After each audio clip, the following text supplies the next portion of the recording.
Analisis keputusan manajemen. Pokok bahasan analisis keputusan manajemen hutan. Tujuan umum memahami dasar-dasar pengambilan keputusan manajemen hutan. Tujuan instruksional khusus. Selesai mempelajari bab 7, mahasiswa mampu 1. Menjelaskan kerangka kerja untuk membuat keputusan. 2. Merumuskan masalah pengelolaan hutan. A. Kerangka kerja untuk membuat keputusan. Peran pokok bagi seorang manajer hutan adalah membuat keputusan, memilih berbagai rangkaian alternatif kegiatan. Namun demikian, prasyarat untuk memilih adalah manajer tersebut harus memiliki persepsi bahwa setiap situasi dan isu-isu membutuhkan suatu keputusan. Situasi suatu dalam masalah dapat bersifat jelas, nyata seperti industri pengergajian butuh bahan baku kayu, populasi rusa menurun, atau seorang memiliki perkara hukum untuk menghentikan penggunaan herbisida dalam proses regenerasi hutan.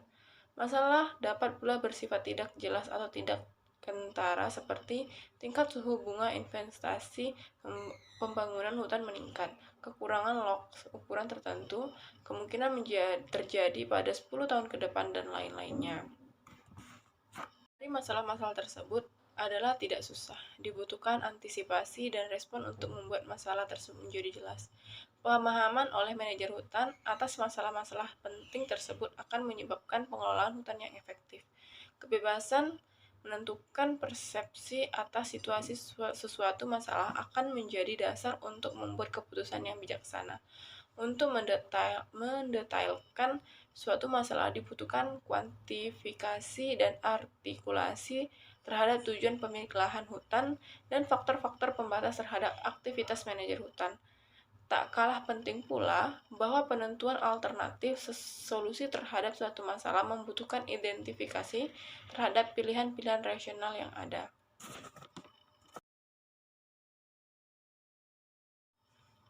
B. Pernyataan masalah dan penulisan persamaan. Pernyataan masalah adalah suatu set pernyataan verbal yang menggambarkan hubungan timbal balik suatu masalah. Contohnya, perhatikan 3 pernyataan verbal yang menggambarkan masalah reboisasi berikut ini.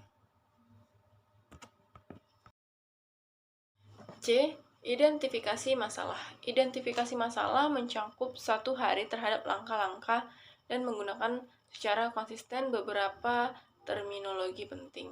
Decision maker adalah orang yang menetapkan konteks masalah yang membuat keputusan yang dibutuhkan terhadap masalah yang telah ditetapkan. Yang kedua, goals atau tujuan, merefleksikan apa yang ingin dicapai oleh decision maker. Pada dasarnya, suatu masalah dapat mencakup lebih dari satu tujuan yang relevan dengan masalah tersebut. Yang ketiga, goal kriteria. Di sini pengertiannya adalah ukuran numerik yang ditentukan untuk menyatakan apakah aktivitas-aktivitas dari pembuatan keputusan mendukung tujuan. Aktivitas adalah ide tentang aktivitas dan variabel keputusan dapat dengan mudah dibangun dengan suatu contoh. Andaikan suatu masalah yaitu alokasi anggaran pada proyek yang berbeda untuk meningkatkan kesempatan rekreasi pada suatu areal hutan. Kelima, problem solution adalah gabungan dari sejumlah aktivitas yang dipilih untuk fungsi tujuan adalah suatu pernyataan matematis dari suatu tujuan yang mengkombinasikan kriteria dari tujuan tersebut dengan variabel keputusan dari suatu masalah.